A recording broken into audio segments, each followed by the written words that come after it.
नमस्कार, मैं हुमायूं सिंह और आप देख रहे हैं नेक्स्ट 9 न्यूज। 177 दिन अरविंद केजरीवाल जेल में रहे और उसके बाद आकर इतना इमोशनल कार्ड खेलना, आतिशी को सीएम पद पर कहीं ना कहीं काबिज करना, उससे ये साबित होता है कि अरविंद केजरीवाल का ये जो दांव है कहीं ना कहीं बेहद भारतीय जनता पार्टी के ऊपर उल्टा पड़ने वाला है। अगला सवाल सिराज से लेना चाहेंगे। सिराज, क्या लगता है कि दिल्ली की सियासत में अरविंद केजरीवाल का ये दांव कहां तक भारतीय जनता पार्टी को नुकसान पहुंचा सकता है और इस बार विधानसभा चुनाव में क्या स्मृति ईरानी का चेहरा जो भारतीय जनता पार्टी लाना चाहती है, क्या वो यूजफुल रहेगा या फिर उसका कोई मतलब निकलेगा? क्या कुछ लगता है आपको? जी देखिए, दिल्ली की राजनीति इस वक्त काफ़ी ज़्यादा दिलचस्प होती जा रही है, इसलिए भी क्योंकि अरविंद केजरीवाल ने मुख्यमंत्री पद से इस्तीफा तो दे दिया, लेकिन जिस तरीके से आतिशी को मुख्यमंत्री की गद्दी पर बैठाया, कहीं ना कहीं इसके पीछे एक बड़ी राजनीति है। जाहिर सी बात है कि अरविंद केजरीवाल इस बात को बखूबी समझते हैं कि अगर वो सीएम पद पर बने रहते हैं तो कई ऐसे काम हैं जो सुप्रीम कोर्ट के पाबंदियों के चलते नहीं कर पाएंगे,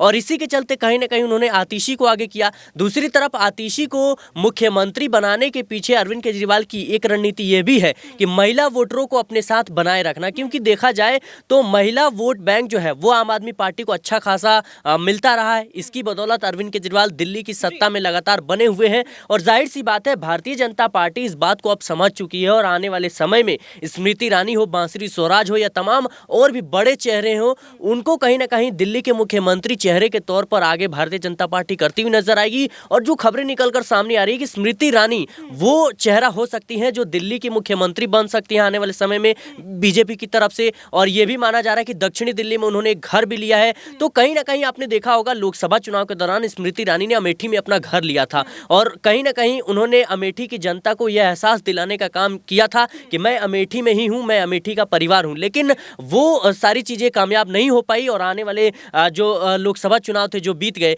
उसमें कहीं ना कहीं हार का सामना उन्हें करना पड़ा। उसके बाद से देखिए ठीक वही रणनीति के तहत दिल्ली में भी अब स्मृति ईरानी एक बड़ा दांव खेल रही है। तो क्या इसके पीछे अब बीजेपी की कोई रणनीति है कि स्मृति ईरानी को आगे किया जाए, महिला वोटरों को अपनी तरफ खींचा जाए? क्योंकि देखा जाए तो स्मृति ईरानी की छवि जो है एक जुझारू नेता के तौर पर रही है, और जाहिर सी बात है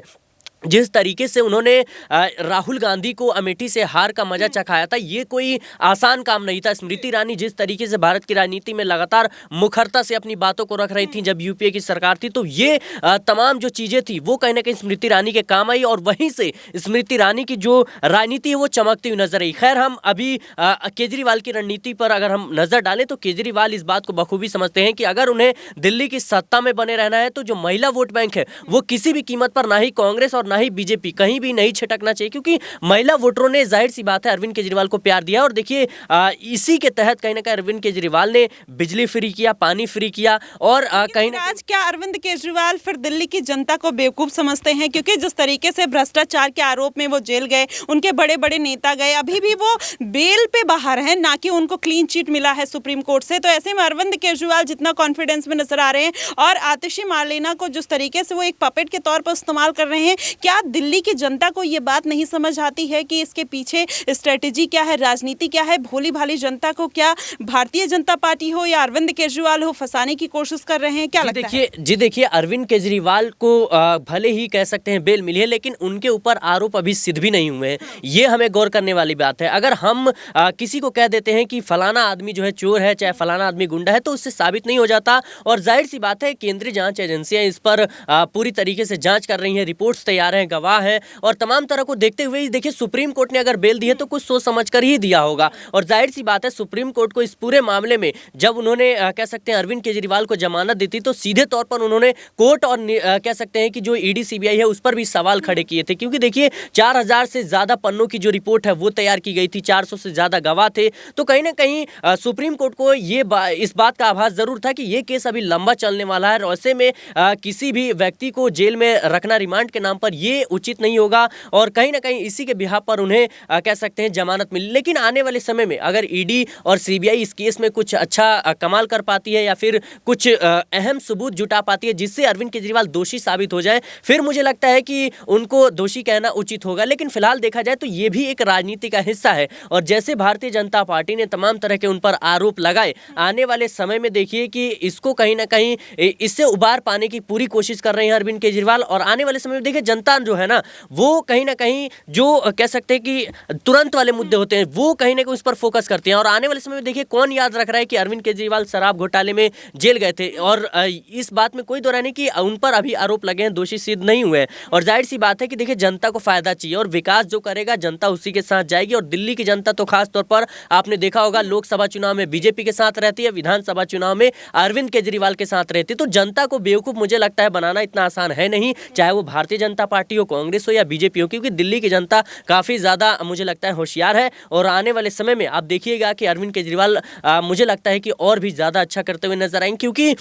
जिस तरीके से उन्होंने बस फ्री किया या जिस तरीके से उन्होंने बिजली पानी और तमाम तरह की सुविधाएं जो फ्री की, इसके साथ ही जो 1000 रुपए का स्कीम उन्होंने लॉन्च किया, अरविंद केजरीवाल इस बात को बखूबी समझते हैं कि जो उनका वोट बैंक है वो कहीं ना कहीं दिल्ली के झुग्गियों से आता है या फिर जो मिडिल क्लास फैमिली है, जो गरीब परिवार है, वहां से आते हैं। और इसी को कहीं ना कहीं देखिए भले ही ये अमाउंट जो है 5 रुपए की टिकट है बस की, या 10 रुपए की टिकट है, या 200-300 का बिजली का खर्चा हो या फिर पानी खर्चा हो, ये छोटे छोटे अमाउंट जो होते हैं उन परिवारों के लिए काफ़ी ज़्यादा अहम